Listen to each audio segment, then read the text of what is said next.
राजाधिराज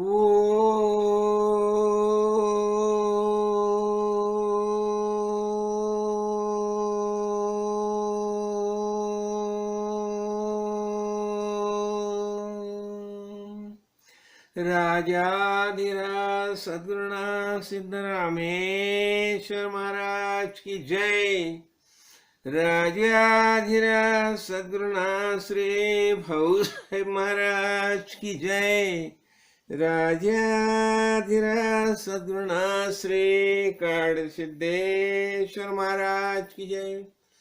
गुरुर्ब्रह्मा गुरुर्विष्णु गुरुर्देवो महेश्वरा गुरु साक्षात् परब्रह्म तस्मै श्री गुरुवे नमः। राजाधिराज सद्गुरुनाथ श्री काड़ सिद्धेश्वर महाराज की जय। आज क्या है? नूतन वर्षारंभ गुड़ी पाड़वा, और ये अभी नया साल है। नया साल, आज से नया साल की शुरुआत होगी। ये इसलिए बताया जाता है स्वस्त्री श्री मन द्रुपदशाली महान शक 1945, उसका नाम है शोभन नाम संवत्सर। बस आज ये नया संवत्सर की शुरुआत होगी। और अपना परंपरा जो है, अपना परंपरा हम जब देखते हैं तो हमें पता क्या चलता है। ये ब्रह्मदेव ने सृष्टि का जो निर्माण किया, हाँ, कभी निर्माण की? आज के दिन, पाड़वे के दिन। तो मैंने अभी क्या किया है, मैंने तो सामने देखो अपना तो प्रमाण ग्रंथ जो है दासबोध, हमारे महाराज काड़ सिद्धेश्वर महाराज, उन्होंने हमें क्या सिखाया? बस दासबोध का ही प्रबोधन करना, और ये दासबोध के माध्यम से तुम्हें सब ज्ञान की प्राप्ति हो जाएगी।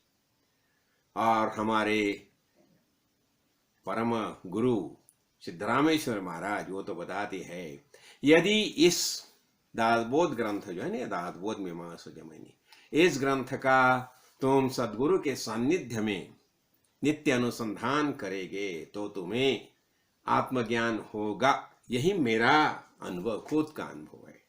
तो इसलिए हम हमेशा जब हम इस संत संघ की शुरुआत करते हैं तो हमारा प्रमाण ग्रंथ जो दासबोध है, वो दासबोध ग्रंथ के आधार से हम शुरुआत करते हैं। तो आज क्या है? आज है, सबसे बड़ी बात है, गुड़ी पाड़वा है। और इस दिन क्या हो गया? देखो, एक देखो अनेक जो है ना हमारे महापुरुष जो है, अभी हम महापुरुष की याद ले करते हैं ना, तो ठीक है, अनेक संत महानुभाव ऋषि मुनि, हाँ, हमारे प्रजापति जो है उनका तो हम स्मरण करते हैं, लेकिन पहले हमें किसका स्मरण करना चाहिए? आदिनाथ। आदिनाथ जो है, आदिनाथ गुरु जो है शिवशंकर, शिव जी के हम ये करते हैं, याद करते हैं। और विष्णु भगवान, ये त्रिदेव जो है ब्रह्मा विष्णु महेश, जिन्हीं ने ये सृष्टि की रचना की, और बहुत अच्छे ढंग से सब कारोबार चल रहा है। तो इसलिए हम क्या करते हैं, उनका हम स्मरण प्रथम करते हैं। और विष्णु भगवान भी देखिए ना, हमें ज्ञान का प्रबोधन होना चाहिए, इसलिए उन्होंने शुरू में ही एक वेद का निर्माण किया, आप्तवचन। आप्तवचन हम किसे सिखाते हैं? हमारा जो सबसे लाडला जो रहता है ना, सबसे लाडला, उसे हम ये सच सिखाते हैं। और इसलिए विष्णु भगवान ने ये वेदों का निर्माण किया, और यही वेद सब लोगों को प्रथम ये सप्तर्षि और 10 प्रजापति है उन्हें सिखाया और बता दिया कि यही बोध तुम भूतल पर जाके मेरा सबसे लाडला बेटा जो है मानव, उसको उसका प्रबोधन कीजिए। तो क्या होता है? देखो, आज है गुड़ी पाड़वा। तो गुड़ी पाड़वा बताएगा ना, तो देखो बहुत बातें सामने आती है, बहुत बातें, और उसके बारे में बहुत बार हमने ये किया है, विवरण किया है। लेकिन खास कर देखो, ये सृष्टि की निर्मित जो होगी ना, तो यही इसी दिन ये सृष्टि की निर्मित होगी, इसी दिन। और फिर देखो, अभी सृष्टि का निर्माण हो गया, और उसका तो चाल चलन तो बहुत अच्छे ढंग से चल रहा है, हाँ? और फिर क्या हो गया, ये जो है ना, अभी देखो, और ये गुड़ी पाड़वा जो मुहूर्त माना जाता है ना, बहुत बढ़िया मुहूर्त माना जाता है। और इसी शुभ अवसर पर अनेक शुभ घटनाएं घटी है। तो अभी देखो, हम जब भी राम राय, ये भगवान के जो अवतार है ना, तो राम राय का जब भी हम स्मरण करते हैं तो हमें क्या पता चलता है, जब भी राम राय को 14 साल का जो वनवास हो गया, तो वो जब भी दक्षिण दिशा में चले गए, सीता का तो अपहरण हो गया है, और जब भी वह दक्षिण दिशा में चली गई तो वहां क्या हो गया है, वहां वाली का राज्य था, वाली का राज्य था। और वाली तो हमने देखा है, इसके पहले प्रवचन अगले देखा है, वाली और रावण ये दोनों का ऐसा इसलिए थे, बहुत गड़ी दोस्ती थी, दोस्ती थी। और असुर असुर परंपरा के अनुसार उनका कार्य तो सब गलत ढंग से ही चलता था, और भगवान को कभी भी नहीं भाता था। तो ये देखो, ये जो दक्षिण दिशा में चले गए है ना, तो क्या बताया जाता है कि राम राय ने जब भी वाली का वध किया और सुग्रीव का राज्याभिषेक किया, और उसी वो समय जो था ना, वही बराबर गुड़ी पाड़वा का ही दिन था। और देखो, बाद में रावण युद्ध हो गया है। और युद्ध होने के बाद जब भी रावण का पारिपत्य हो गया, वध हो गया, और सीता माता को लेके जब ये राम राय अयोध्या में वापस आए, तो वो दिन भी गुड़ी पाड़वा था। देखिए, यानी ये देखिए, खासकर मैं क्यों बताना चाहता हूँ, ये देखो, आनंद आनंद, हमें आनंद अनुभव करना है ना, तो ये क्या गुड़ी पाड़वा, इसलिए गुड़ी पाड़वा खास महत्व दिया जाता है। और देखो, ये गुड़ी पाड़वे के बारे में हम क्या करते हैं, देखो, ये गुड़ी लगाते हैं, गुड़ी लगाते एक बड़ा अच्छा डंडा लेते हैं, उसके ऊपर कुछ ये रखते हैं और गुड़ी लगाते हैं। हमने तो बहुत बार ये बातें की है, लेकिन ये जो है ना, इसके पीछे भी एक कथा है, और ये कथा महाभारत में आई है। तो वो भी मैं संक्षेप में आपको बता दूंगा। क्या हो गया, ये उपरिचर वसु करके एक राजा था, महाबलवान पराक्रमी राजा था, और सब लोग जो है तो उन्हें उनका पुत्रवत पालन करता था। और जब भी आवश्यकता होगी, जब हिंसक प्राणी की आधिक्य हो जाएगा ना, तो वह आखेत के लिए निकलता था, जंगल में आखेत के लिए जाता था। तो क्या हिंसक प्राणी को तो मारना ही चाहिए, तो आखेत के लिए जाता था, आगे यानी शिकार के लिए जाता था। तो ऐसा ये कार्य चल रहा है। और उसने क्या किया, उसने निर्णय लिया कि ठीक है, मैं तो राज्य अनुभव कर रहा हूं, सब बातें तो हो रही है, लेकिन मैं अभी क्या करना चाहता हूं, हाँ, मैं अभी तपश्चर्या करना चाहता हूं। और तपश्चर्या करने का निर्णय लिया उसने, और ये अभी तपश्चर्या करने के लिए चला गया, तो इंद्र को लगा, देखो हमेशा यही होता है, जब भी कोई महापुरुष निर्णय लेता है कि मुझे तपश्चर्या करनी है, तो इंद्रदेव को लगता है कि चलो ये इंद्र का अधिपति बनने के लिए ही तपश्चर्या कर रहे हैं, तो ठीक है, इंद्र आ गया। वो उपरिचर वसु को मिल गया, मुलाकात की, उसे बोला, अरे राजन, आप तो बड़े समर्थ हैं, आपको जो जो चीज चाहिए सब मैं दे सकता हूं, आप तपश्चर्या क्यों कर रहे हैं, आपको क्या इंद्रपद चाहिए? बोला, नहीं नहीं, ऐसी कुछ बात नहीं है। तो ठीक है, देखिए, अभी मैं आपको क्या करता हूं, आपको मैं ये चेदी, देखो उसी समय चेदी राज्य था ना, वो बहुत समृद्ध राज्य था, सब प्रकार से खुशहाल था।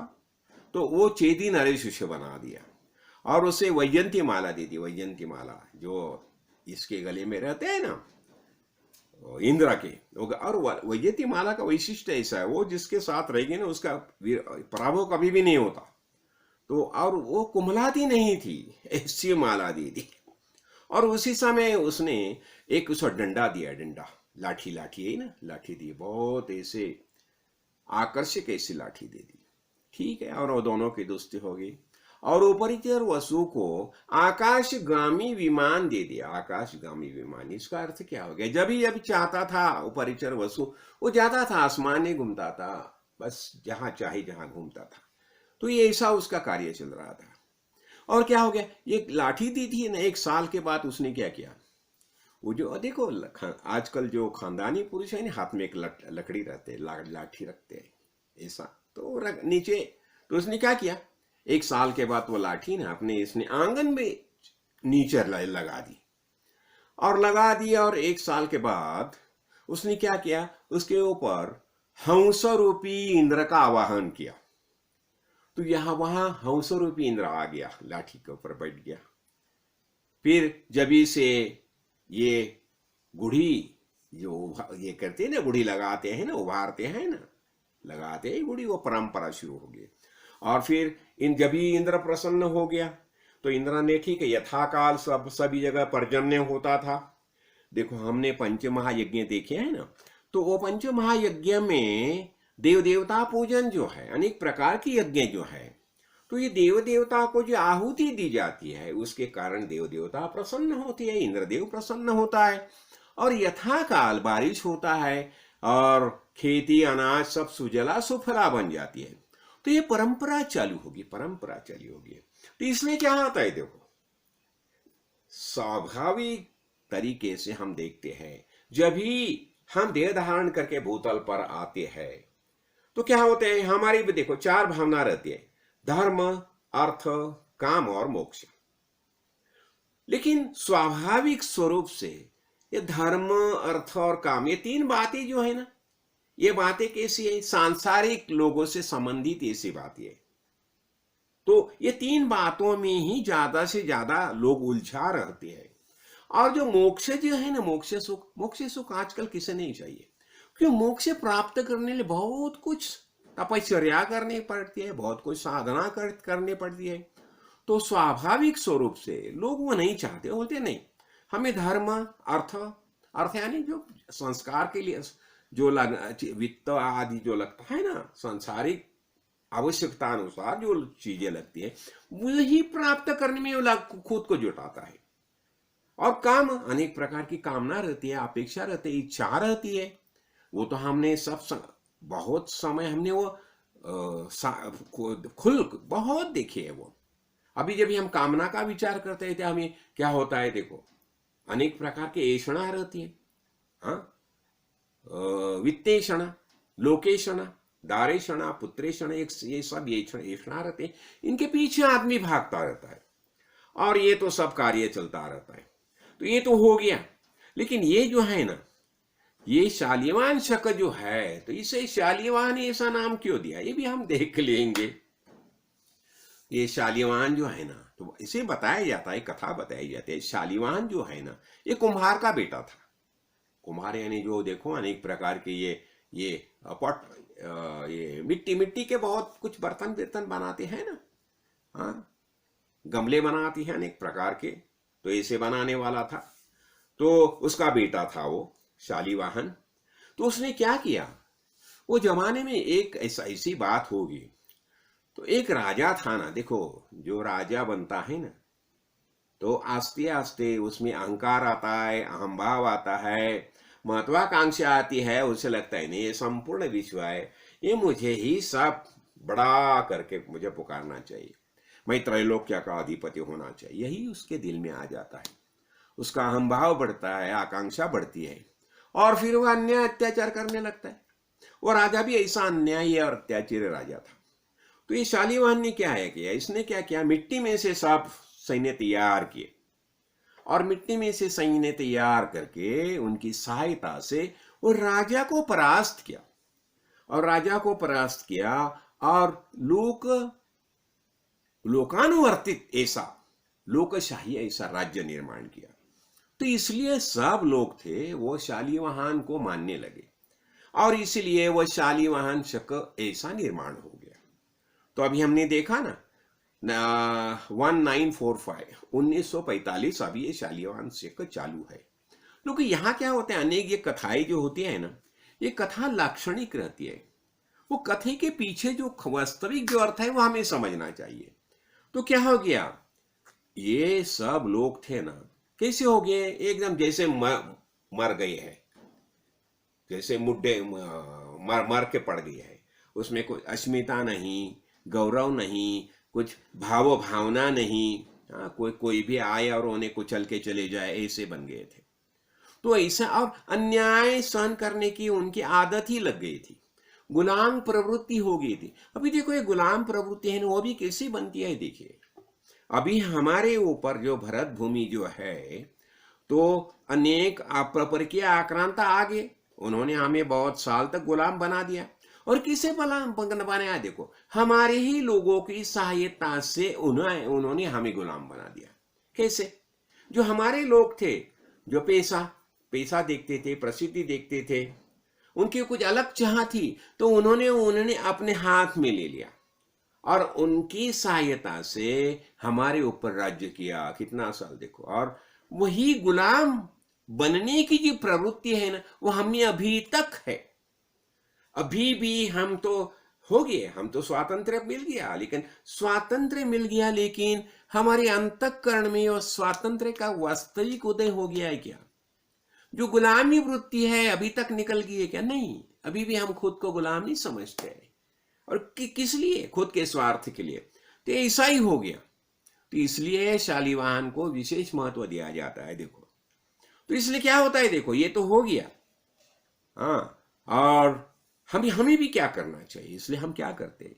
जब भी हमें शुद्ध ज्ञान प्राप्त होता है, और ज्ञान का भी प्राप्त होता है, जब भी हम वेदानुगामी बनते हैं, वेदानुगामी, इसलिए हमें प्राधान्य किसे देना चाहिए? वेद को प्राधान्य देना चाहिए। वेद, और वेद सत्य है, यही हमारा विश्वास होना चाहिए।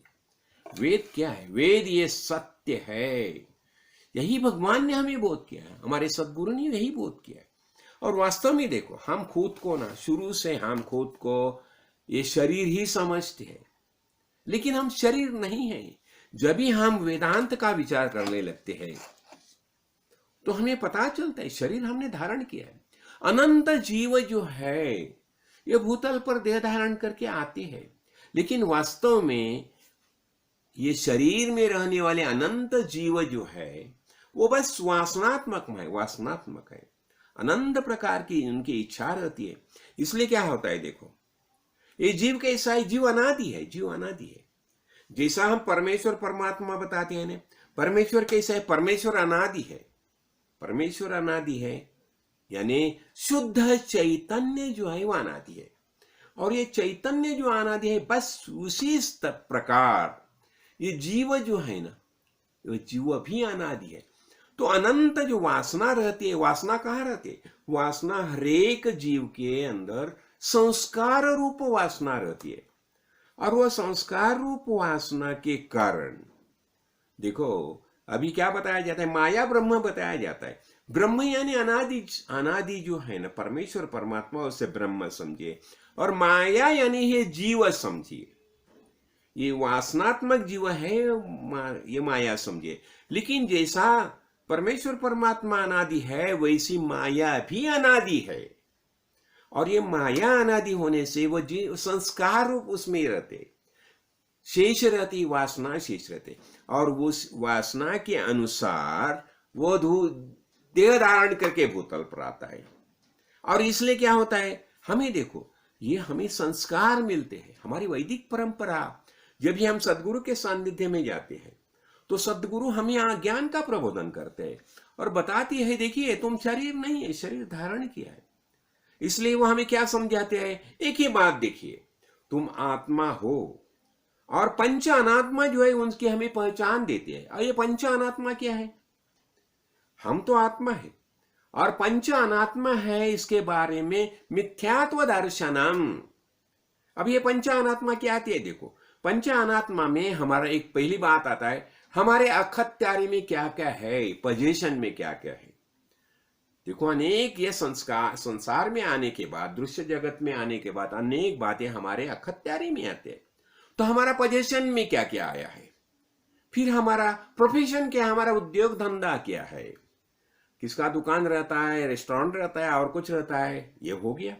और तीसरी बात ये देखो, पोजीशन और तीसरा क्या होता है? हमारा परिवार रहता है, हमारा परिवार। देखो, देह धारण करने के बाद हर एक का परिवार निर्माण होता है, फैमिली यही बताया जाए। और ये तीन चीजें जो है, इसके बारे में हमें रहता है ममकार, ममत्व रहता है, ये हो गया। और दूसरा क्या होता है? शरीर यानी माइंड, शरीर और माइंड, मन। ये दो जो बातें हैं, शरीर और मन, इनके बारे में हमें अहंकार रहता है। तो देखो, ये 5 बातें हो गई है ना, तो इसमें हमारा ममकार रहता है और अहंकार रहता है। और ये 5 ही बातें जो है, 5 ही बातें अनात्मा है। देखो, और ये अनात्मा है, इसलिए हमें उनकी तरफ देखते समय मिथ्यात्व दर्शनम। देखो उसे व्यावहारिक सत्यत्व है। व्यवहार के लिए ठीक है, हम व्यवहार में जब भी कुछ कार्य करते हैं, लेन देन का व्यवहार करते हैं, तो उन्हें सत्यत्व है, लेकिन वास्तव में वो मिथ्या है, यानी वो परमानेंट नहीं है, शाश्वत नहीं है। तो ये हमें समझ में आती है, और ये समझ में आने के बाद क्या होता है, हम आस्ते आस्ते जब भी संत संग में आते हैं, गुरु एक बातें हमें समझाने लगते हैं। देखो फिर हम पंच महायज्ञ देखने लगते हैं, हम देह धारण करके आते हैं, तो हमें देखो भगवान ने गीता में क्या बताया, ज्ञान योग म्हणजे दो प्रकार की निष्ठा होती है। तो सांख्य तत्व ज्ञान और ये सांख्य और ज्ञान, ये ज्ञान योगेन, तो हमें ज्ञान और सांख्य दो प्रकार की निष्ठा होती है। हाँ, तो ये दो प्रकार की जो निष्ठा होती है, तो ये दो प्रकार के निष्ठा के माध्यम से हमें ज्ञान प्राप्त करना चाहती है।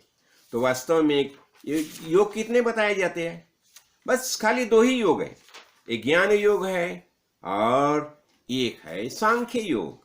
हाँ, तो ये दो प्रकार की निष्ठा रहती है, और ये दो प्रकार के निष्ठा के माध्यम से हाँ हमें क्या करना चाहिए, हमें भगवान की प्राप्ति करनी है। हाँ, तो भगवान की प्राप्ति करने आने क्या होता है, भगवान को बस खाली पहचानना। तो ये बात कभी होती है जब भी हम संत संग में आने लगते हैं। तो ये ज्ञान योग हो गया, और ज्ञान योग और कर्म योग। देखो भगवत गीता में बस खाली दो ही योग है, एक ज्ञान योग है और एक कर्म योग है। तो ये दो योगों के माध्यम से हमें ज्ञान की प्राप्ति करनी है, समझाना। और इसलिए हम क्या करते हैं, हम सदगुरु के सान्निध्य में आते हैं। और फिर देखो, और एक बात हमने ये भी देखी है कि पंच महायज्ञ है, ये भी बहुत महत्वपूर्ण मानी गई है। तो पंच महायज्ञ में क्या होता है, अध्यापनम ब्रह्म यज्ञ। अध्यापनम जो है, यानी देखो ये अनेक ग्रंथ जो है कि नहीं, वेद उपनिषद और अनेक ग्रंथ है। देखो प्रस्थान त्रयी में क्या बताया जाता है, गीता, गीता और ये वेद जो है, वेद, और ये बातें हैं नहीं, इसका ज्ञान हमें होना ही चाहिए। तो इसलिए क्या होता है, अध्यापनम ब्रह्म यज्ञ। तो हमें अध्यापन करना चाहिए, पहले ये सब सीखना चाहिए। तो खुद सीखना चाहिए, और ये सीखने के बाद क्या होता है, अध्यापनम ब्रह्म यज्ञ, और ये सिखाना चाहिए। देखो जो कोई जिज्ञासु हमारे सामने आता है, तो उसे हमें ये बातें सिखाना चाहिए। तो वेद ग्रंथ का अध्ययन करना, खुद अध्ययन करना, और फिर अध्यापन करना है ना, टीचिंग करना। तो ये हो गया ब्रह्म यज्ञ। हाँ, तो ब्रह्म यज्ञ हो गया। फिर क्या होता है, पितृयज्ञस्य तर्पणम। और दूसरा देखो, पितृ यानी तर्पणम, हम तर्पण करते हैं ना, ज्येष्ठ और श्रेष्ठ को प्रसन्न रखना रहता है ना। और साथ ही साथ क्या होता है, लौकिक कर्म से प्रसन्न रखना। देखो हमारे ज्येष्ठ सीनियर सिटीजन हो गए ना, तो उनके बारे में अच्छे कार्य करो, उन्हें प्रसन्न रखो। हाँ, और जब तक वह जिंदा हो गए तो उनका अच्छा ख्याल रखना, बस यही हो गया। हाँ, और दैव यज्ञ यानी क्या होता है, देखो अनेक प्रकार के वैदिक यज्ञ होते हैं, यज्ञ हम करते हैं ना। तो संध्या वंदन हम समझो, नंतर और अग्निहोत्र आदि बातें समझो। हाँ, और क्या होता है, इससे क्या होता है, कंट्रीब्यूशन टू पंच महाभूत। पंच महाभूत है कि नहीं, तो पंच महाभूत को हम कंट्रीब्यूट करते, दे देते हैं, कुछ दे देते हैं, और ये लेन देन का व्यवहार तो चलता रहता है। और जब भी हम ये सब यज्ञ करते हैं, तो अनेक देव देवता प्रसन्न होके हमें वरदान देते हैं। अनेक देखो जो निसर्ग जो चलता है सब बढ़िया तरीके से चलता है, क्यों, वो भी प्रसन्न रहते हैं, हम भी प्रसन्न रहते हैं। और फिर क्या होता है, दैव यज्ञ आता है। अभी दैव यज्ञ में क्या होता है, अनेक प्रकार के वैदिक यज्ञ होम हम करते हैं। देखो अभी हम गए थे ना गोपेश्वर में, वो स्वामी जी के साथ, वहां हमने यज्ञ किया, अनेक प्रकार की आहुति दीदी यज्ञ में। हाँ, फिर क्या होता है देखो, और उसमें क्या होता है, अग्निहोत्र आदि ये सब बातें आती है। और फिर क्या होता है, बलिर्भूत। अतः बलिर्भूत में क्या होता है, भूत यानी भूत यज्ञ, यानी बलि ही बलि यानी अनेक प्रकार के हम आहुति देते हैं ना यज्ञ में। हाँ, तो हवि देते हैं, ऑफरिंग करते हैं। हाँ, और उसे देखो प्लांट्स, ट्री, वृक्ष होते हैं, देखो काऊ होता है, क्रो होता है, उन्हें भी हम ऑफरिंग करते हैं। और उसके बाद आता है इंद्रिय यज्ञ। अतः इंद्रिय यज्ञ यानी क्या है? इंद्रिय यज्ञ यानी यार क्या? मनुष्य यज्ञ। मनुष्य यज्ञ यानी अतिथि पूजनम। तो देखो हमें हमारी परंपरा में ये सब बातें कितनी बढ़िया तरीके से बताई है।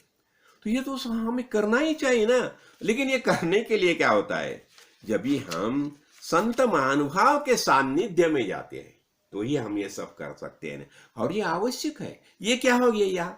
ये कर्मयोग भी हो गया, इसमें कर्मयोग हो गया और ज्ञान योग भी हो गया। देखो अभी हम ज्ञान के बारे में जब हम देखते हैं ना, तो सदगुरु भगवान हमें क्या बताते हैं? हमें खुद का ज्ञान होना चाहिए ना। मैं हमेशा बताता हूं, हमारे सामने 3 सवाल होते हैं। मैं खुद कौन हूं? ये संपूर्ण दृश्य जगत है, ये क्या है? और जो भगवान है, निर्गुण निराकार परब्रह्म परमेश्वर का है, वो वास्तविक में कौन है? अब ये हमें ज्ञान हो गया, और ये ज्ञान होने से हम निर्भय और निश्चिंत मन से जीते हैं। देखो हरे को मुक्त होना है। हमने क्या है? 4 पुरुषार्थ जो है ना, धर्म धर्म धर्म यानी अनेक प्रकार की पूजा अर्चा चलती है। देखो कोई बोलता है अरे ये 16 सोमवार करो, कोई बोलता है ये गुरुवार उपवास करो, कोई बोलता है ये पांडरा बुधवार करो। हाँ, अनेक प्रकार की पूजा अर्चा चलती है ना। तो उसमें ये क्या होता है? धर्म धर्म अर्थ यानी अनेक प्रकार की अर्जन जो होता है ना, अर्थ और काम यानी अनेक प्रकार, ये 4 मोक्ष। मोक्ष यानी हमें मुक्त। देखो मुक्त होना, इसका अर्थ क्या हो गया? हमें कहाँ जाना है नहीं, खुद का ज्ञान प्राप्त होना, बस हो गया मुक्त। तो ये देखो जिसे खुद का ज्ञान प्राप्त हो गया वो मुक्त ही है। और यही बात वेदांता में समझाते हैं। वेदांत क्या समझाता है? देखो वेदांत एक ही बात समझाता है, तुम खाली समझ लो। वेद में क्या बताया है? ये संपूर्ण दृश्य जगत जो है खुले आंखों से देखो, खुले आंखों से देखो। और ये देखने के लिए तुम्हें क्या करना चाहिए? तुम्हें दिव्य दृष्टि प्राप्त होनी चाहिए।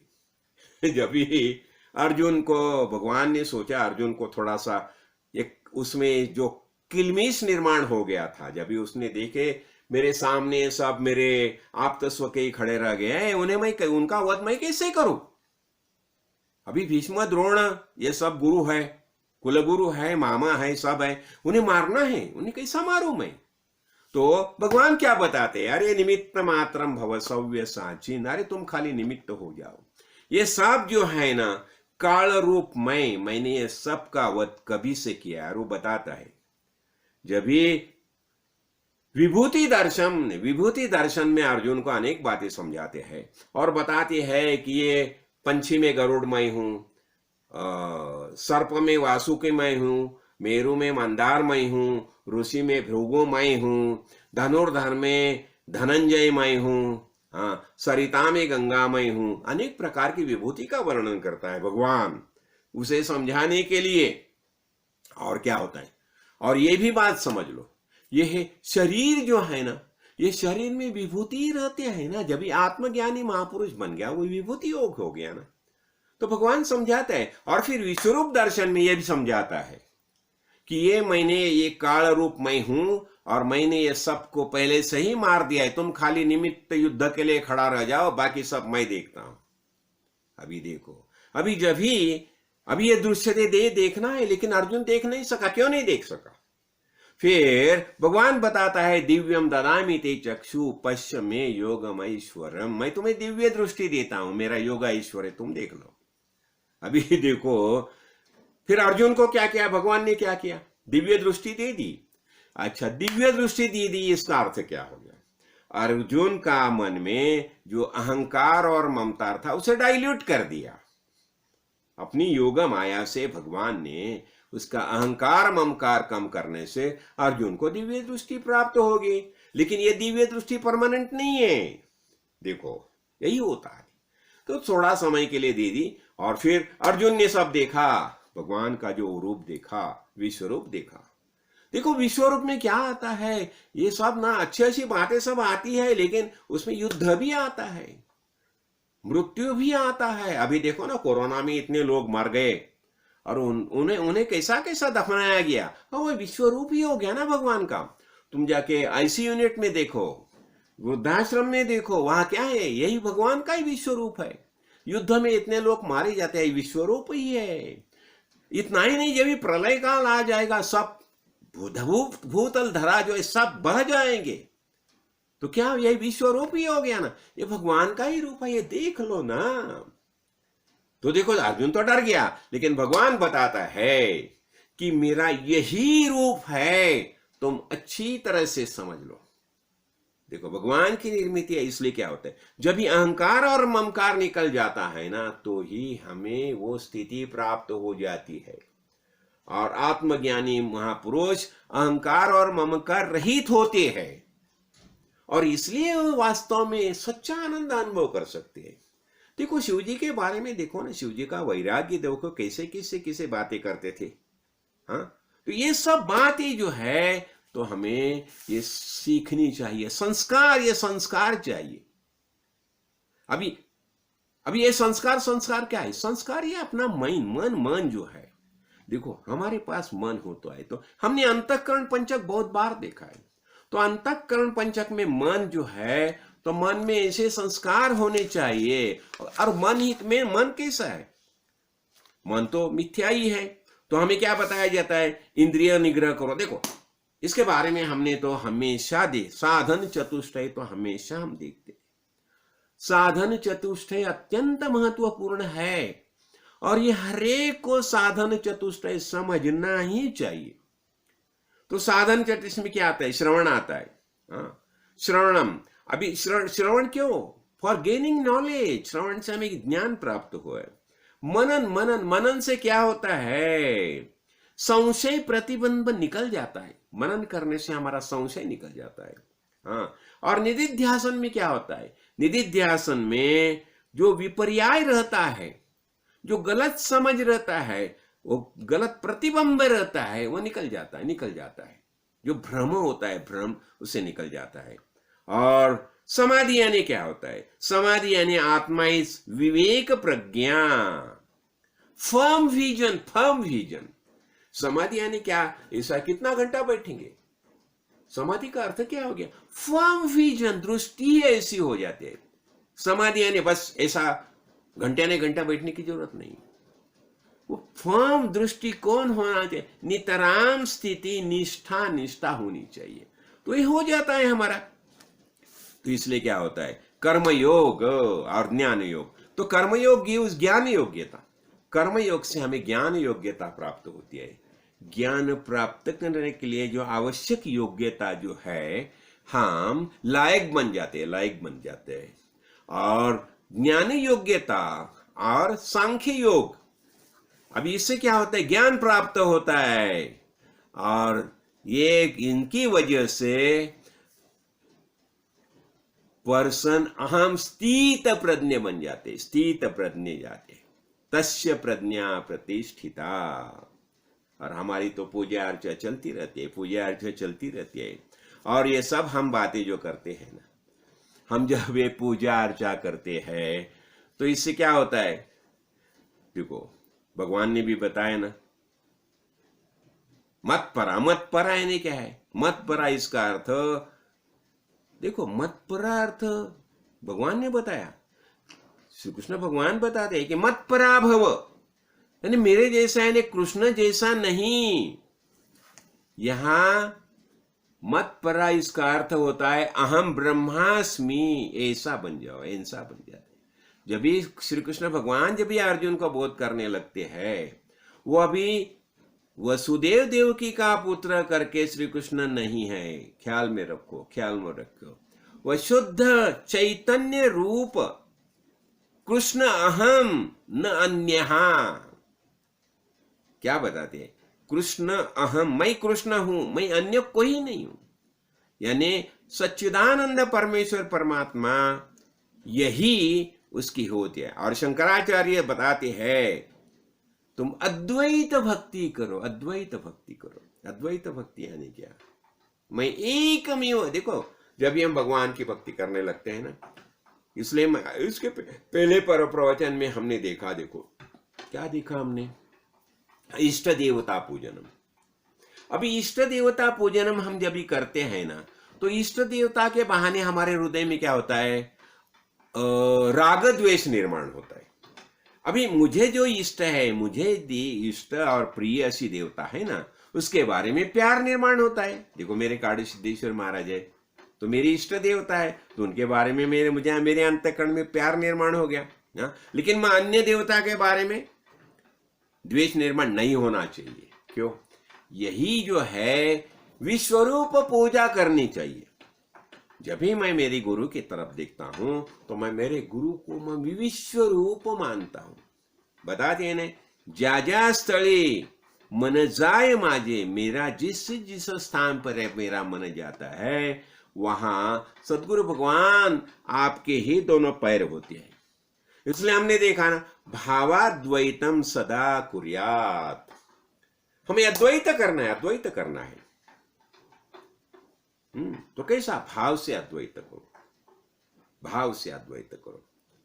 यानी ऐसा भाव रखो कि हम एक ही, एक में वो एक ही है, अलग नहीं है। इसलिए बताया जाता है ना, तुझ न भेटता हो ये भेटी। तुझे मैं मिलने के लिए नहीं आया तो भी हमारा मिलन होता है। और जब भी मैं सोचता हूं तुझे मिलना है तो तुम अलग बन जाता है। क्यों?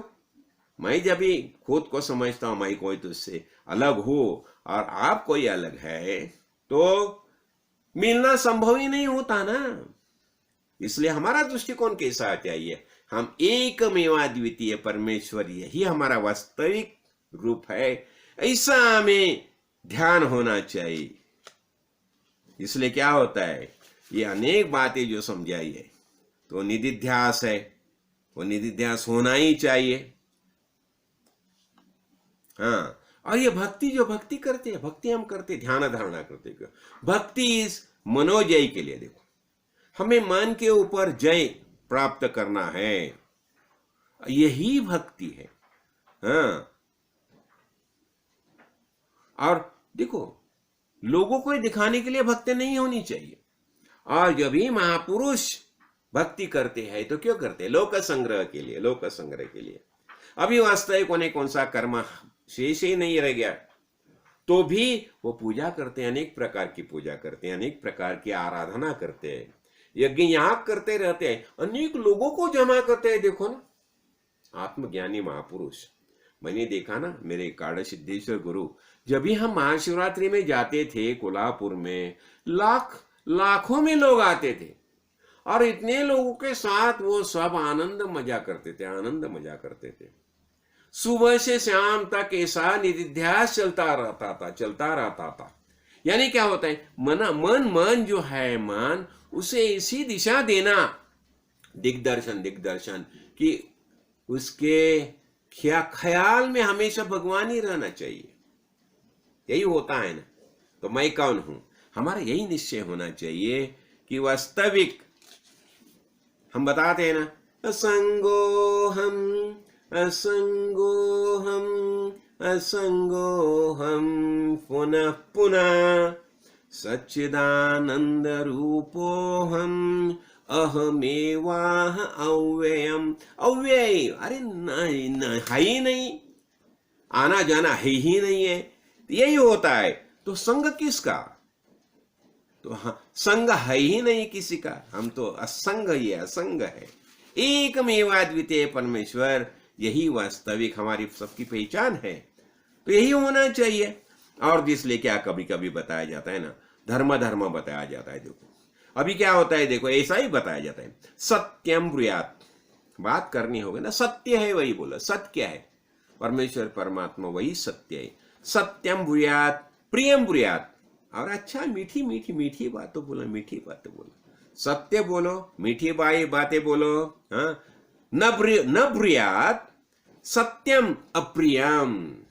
देखो, और जो अप्रिय है, हाँ, वो उसकी बातें मत करो, सबको मीठा लगेगा ऐसे ही बात करो। हाँ, और फिर बताते हैं, प्रियम च न अनृतम,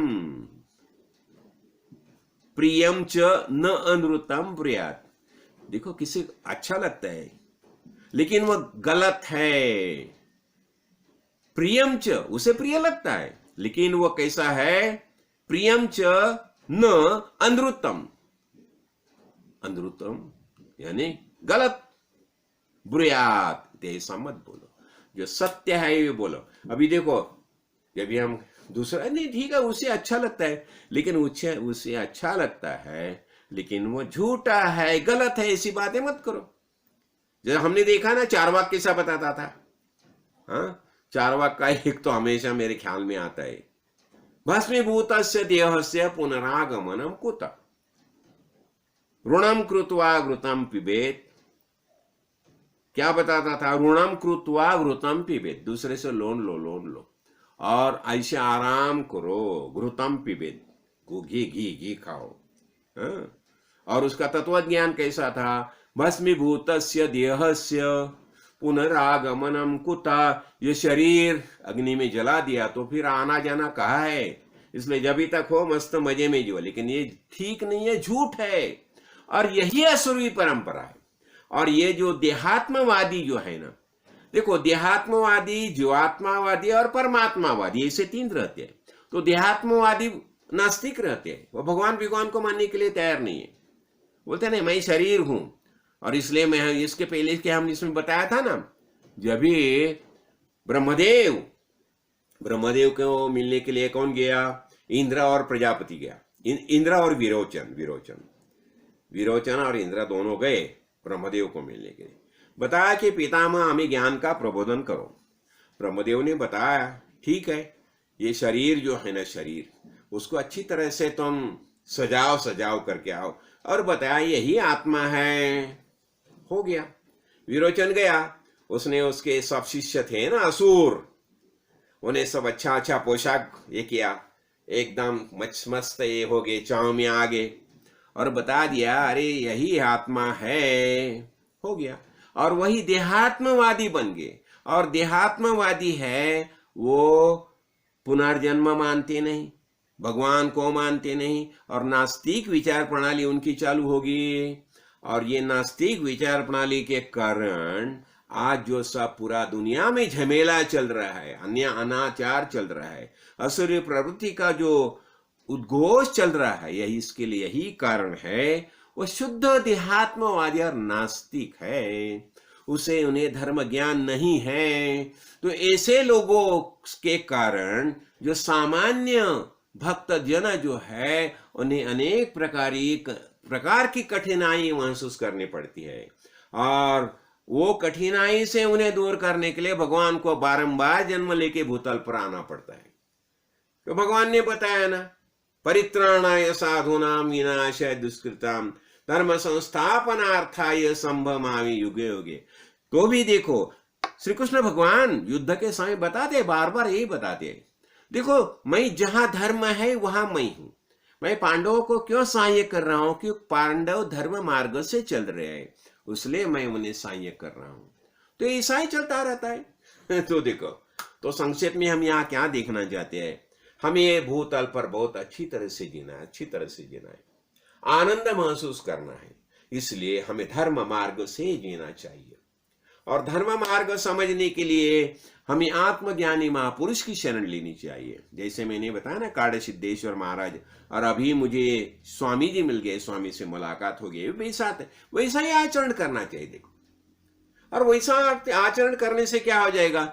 ठीक है, भले युद्ध क्यों ना करना पड़े, कळना, तो युद्ध करना चाहिए, तो अवश्य होगा तो युद्ध भी करो ना। तो वहां वो क्या बताता है? न जायते म्रियते वा कदाचित नायम भूत्वा भविता वान भूया अजो नित्यम शाश्वतो अयम पुराणो न हन्यते हन्यमाने शरीर। मैं कौन हूं? मैं अज हूं।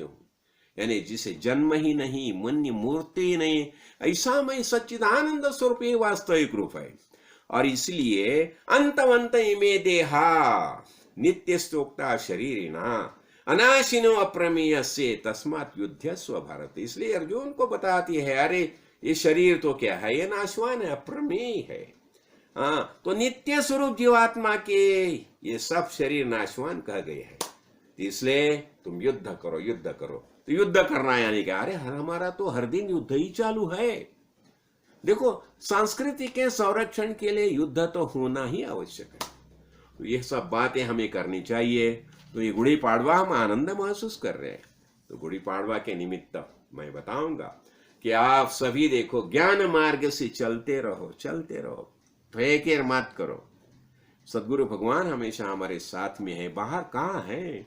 चिदानंद रूप शिवोहम शिवोहम, चिदानंद रूप शिवोहम शिवोहम, अहम निर्विकल्पी निराकार रूपी विभूतात् सर्वत्र सर्वेन्द्रियाणां दशासंगतं दैवमूर्तिरमेया, चिदानंद रूप शिवोहम शिवोहम, चिदानंद रूप शिवोहम शिवोहम।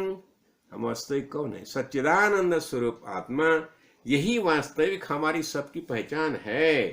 तो हमें क्या करना चाहिए? बस हमें तो आनंद महसूस करना है। तो इसलिए हम ये भूतल पर आए हैं देह धारण करके। तो हमारा आनंद जो है, ये गुड़ी पाड़वा के मोर निमित्त हम सब आनंद महसूस करेंगे। हाँ, तो ये नूतन वर्ष जो आता है 1945, तो ये सभी को बहुत आनंद, समाधान, उत्कर्ष, सब प्रकार की प्रसन्नता प्राप्त हो जाए। और फिर हम क्या बोलेंगे? जैसे मारुति राय ने प्रार्थना की, जब मारुति राय को बताया गया ना कि तुम क्या चाहिए, बोलो तुम्हारी क्या इच्छा है, तो राम राय बताते हैं, मारुति राय बताते हैं, राम राय को बताते हैं, सर्वेत्र सुखिनः सन्तु सर्वे सन्तु निरामया, सर्वे भद्राणि पश्यन्तु न कश्चित् दुःखमाप्नुयात्। तो इस शुभ अवसर पर मैं हमारे सदगुरु भगवान और हमारे परम पितामह उन्हें प्रार्थना करूंगा कि सबको सब मंगल कुशल और सब प्रकार का स्वास्थ्य प्राप्त हो जाए। सर्वत्र सुखिनः सन्तु सर्वे सन्तु निरामय, किसी भी कौन सी भी आल नहीं होना चाहिए, शारीरिक त्रास नहीं होना चाहिए। और सर्वे भद्राणि पश्यन्तु न कश्चित् दुःखमाप्नुयात्। सद्गुरु भगवान की कृपा आशीर्वाद से मैं यही प्रार्थना करूंगा। ओम देवाय विद्महे रुद्रमूर्ते धीमहि तन्नो शिव प्रचोदयात्। राजाधिराज सद्गुरुनाथ सिद्धरामेश्वर महाराज की जय। राजाधिराज सद्गुरुनाथ श्री भव साहेब महाराज की जय।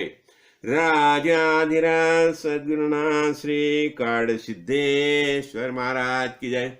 ओम तत्सत। सत श्री महाकाल। बम बम।